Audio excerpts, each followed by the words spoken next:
Continuiamo con gli eventi Sugar Pulp dopo la presentazione di Digital Investigation, presentando quella che è la 10ª edizione della SugarCon, la Sugar Pulp Convention. Io sono Giacomo Brunoro, qui con me c'è Matteo Strucul, scrittore e direttore artistico di Sugar Pulp. E più che un momento istituzionale vuole essere un momento di festa, infatti poi appunto concluderemo anche insieme agli speaker che ci hanno preceduto l'intervento precedente e insieme a tutti voi con un aperitivo. Abbiamo scelto di farlo qui alla Mostra del Cinema perché oggi, tra l'altro, sentivo che si parlava di come questo sia l'evento, il festival cinematografico più importante del mondo oggi, ormai è un dato di fatto, e farlo qui è ancora più bello. Che cos'è la Sugar Pulp Convention? È una grande festa tra libri, cinema, fumetti, letteratura e non solo. È una festa che è partita un po' come una follia 10 anni fa. Ricordo quando con Matteo andammo a parlare con le istituzioni a Padova per proporre questa cosa. Perché dico una follia? Perché all'epoca mischiare libri, fumetti, cinema, addirittura videogiochi, questa parola che fa sempre un po' paura quando si parla di cultura, tutti insieme sembrava quasi una bestemmia in chiesa. Invece 10 anni dopo abbiamo saltato purtroppo le ultime 2 edizioni causa Covid, ma questo è successo a tanti. 10 anni dopo, Matteo, siamo ancora qua a presentare un evento che è un po' unico nel suo genere. Bah, hai detto bene, e soprattutto perché quando abbiamo cominciato è nato tutto da quest'amore che avevamo, e in questo senso Carlo Callegari è uno dei primi ad averci creduto insieme a noi, l'idea di raccontare con uno stile americano, diciamo così, storie però molto legate al Veneto, molto legate al territorio. Avevamo questo claim che si richiamava a un film tratto da un grande romanzo di Cormac McCarthy che non è un paese per vecchi, per cui abbiamo cominciato dicendo da oggi il Veneto non è più un paese per vecchi. Adesso l'abbiamo tolto perché ormai non ci va più 10 tanto anni bene. Dopo è molto rischioso. No, però diciamo l'idea era un po' quest'urgenza letteraria che c'era di provare a raccontare in un modo diverso il territorio, i numi tutelari. Ed è per questo che, come dicevi giustamente tu, è stato insomma pionieristico e anche ai limiti della follia. Erano autori come Joe Lansdale, no? Non so se qualcuno di voi ha letto il ciclo del Drive-In o tutta la saga, la serie di Appe Leonard pubblicata da Einaudi editore. Però insomma poi la follia è stata che Lansdale siamo riusciti a contattarlo. Lui era talmente entusiasta, diciamo così, dello spirito che albergava in questa scommessa che ha accettato di venire Jeffrey Deaver quando ancora insomma Jeffrey Deaver lo invitavano veramente in pochi, e poi dopo loro tanti altri autori che si sono succeduti, però sempre con quell'atteggiamento un po' sfrontato, un po' rock and roll, diciamo noi, forse io lo dico più per una questione di capelli, ma insomma anche ma anche di così atteggiamento, insomma, no? E quindi sì, è diventato un festival che insomma si è caratterizzato, come dicevi tu, per queste crasi di linguaggi e per avere anche un atteggiamento insomma un po' rilassato nei confronti della letteratura, del cinema, che sembra sempre insomma frequentato da cardiochirurghi, perché ogni volta che fai un corto o il librino sembra che tu stia salvando le balene. In Italia in realtà insomma sei uno che ci sta provando, noi ci stavamo provando e poi insomma ci siamo anche un po' riusciti, ecco, e quindi questo è un po' l'inizio del percorso che ha caratterizzato questa storia. Tra l'altro 10 anni particolari perché penso solo a Matteo che presentava 10 anni fa il suo primo romanzo, oggi penso uno degli scrittori italiani più importanti al mondo, quindi lui incarna alla perfezione il percorso che è stato fatto in questo periodo. Ormai abbiamo perso i conti dei paesi in cui sei tradotto, insomma, e quindi anche l'associazione è poi cresciuta grazie anche a Matteo. Quest'anno abbiamo vinto un importante bando regionale per la prima volta, vedete qui abbiamo anche la testimonianza grazie a Sofia, società con cui abbiamo iniziato a collaborare. Siamo qui al festival con lo Sugar Pulp Apartment, in questi anni abbiamo girato un po' i festival di tutta di tutta Italia e anche d'Europa. Insomma, è cresciuto tanto, tutto è partito però dalla voglia di divertirsi.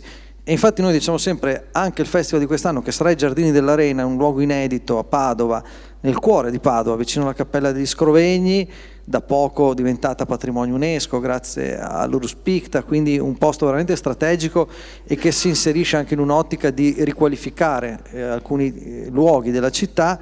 Sarà una grande festa e adesso parleremo velocemente magari degli autori, delle autrici, degli scrittori, disegnatori che ci saranno, ma non è tanto quello il punto, perché poi se passerete in quei giorni ai Giardini dell'Arena, l'idea è proprio quella di divertirsi insieme a queste persone, conoscerle fuori dal palco, in un contesto normale. E quello che a me piace molto, al di là appunto del grande successo di Matteo, è che noi quest'anno premieremo Barbara Baraldi e Barilu Oliva, due grandissime scrittrici italiane che stanno macinando successi uno dietro l'altro, che erano presenti anche 10 anni fa. Ci sarà Alberto Ponticelli, disegnatore per Marvel, DC Comics e tutte le case editrici più importanti, insomma uno che ha disegnato Batman, giusto per dire un personaggio sfigato, così, esatto, a cui daremo lo Sugar Prize 2011, e anche lui c'era 10 anni fa, cioè si è creato un tessuto di autori, di autrici, forse anche qui me la tiro un po', siamo stati tra i primi a dare tanto spazio alle autrici, abbiamo ben 4 o 5, adesso non ricordo, premi Sugar Prize assegnati a autrici, e in un mondo che è molto maschilista, su 10, perché se no 5 su 100 sarebbe poco, su 10 e si è creata una grande community. Il 2019-2020 sono stati difficili un po' per tutti, chiaramente causa quello che è successo, però tu dal tuo punto di vista appunto anche di direttore artistico e il ruolo che hai dalla prima edizione di Sugar Pulp, ritrovare poi penso che più che autori, scrittori eccetera, trovi degli amici al festival. Ma guarda, questa è una cosa molto giusta che dici, e anzi mi piace ribadirla in questa sede.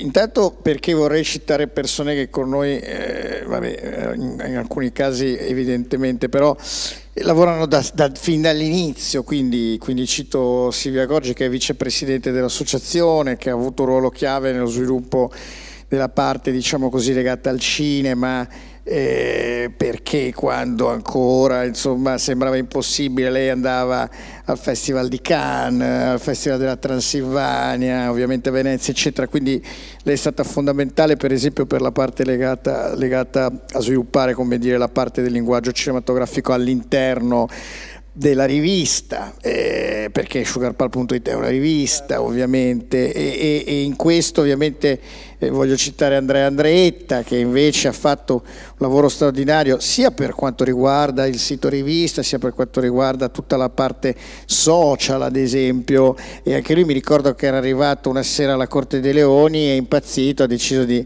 venire a lavorare con noi gratis, et amore dei. Beh, infatti lavorare gratis poi sì, infatti questa contraddizione in termini, però insomma diciamo che poi un po' alla volta ci ha portati a casa delle soddisfazioni. Massimo Zammataro, avvocato, malgrado la camicia rosa di oggi, e l'Occhiale che invece ci segue tutta la parte, diciamo così, legale amministrativa, insomma il nostro tesoriere, quindi funzione facciamo piangere focale direi, e quindi ecco con loro c'è questo lavoro decennale. E però poi, come dicevi tu, c'è questo fatto, secondo me, di avere immaginato una manifestazione che invece di chiamare i soliti volti televisivi, perché quelli garantiscono il pubblico, eccetera, ce ne siamo ampiamente sbattuti e abbiamo cercato di lavorare molto sul territorio, con le persone del territorio, facendole crescere e ovviamente poi chiaramente anche portando ospiti importanti, ma magari anche meno importanti, che poi lo sono diventati nel tempo, negli anni, insomma, time is on my side. Questa sera sono molto contento che ci siano da qualche parte anche Alessandro Pittoni e Enrico Lando, che tra l'altro, Enrico Lando, grande regista padovano, showrunner e creatore dei Soliti Idioti, di tante altre commedie. Una gravissima colpa, che fa film che incassano un casino. Sì, che purtroppo in Italia è una maledizione, perché non devi, sei un mito solo se non incassi mai un cazzo, e Alessandro Pittoni, anche lui che lavora insomma nel cinema, e sono qui. E poi c'è, come dicevamo prima, Francesco Maria Dominedò, ci sono gli amici di Treviso Giallo, insomma è una comunità che però cerca di far lavorare, di sviluppare la scena, questa benedetta scena culturale nel territorio veneto. Sono primatori di questa cosa, e questo secondo me è molto importante, perché è da sempre quello che caratterizza la nostra manifestazione. Insomma, tutto sommato, di essere il 142esimo festival che invita, che ne so io, con tutto il rispetto, Corrado Augias o non so, Massimo Cacciari, che giustamente sono grandi relatori di altri festival. Ecco, noi magari cerchiamo di avere, come dicevi bene tu, ad esempio rivelarvi che il disegnatore dell'Uomo Ragno è un ragazzo di Bottrighe, in provincia di Adria, che si chiama Federico Vicentini, che è anche il disegnatore di Falcon and the Winter Soldier, e però non lo sa nessuno, lo sappiamo noi e ce l'abbiamo al festival, perché poi uno dice: ah, ma quindi l'Uomo Ragno viene disegnato da un ragazzo in provincia di Rovigo? Sì.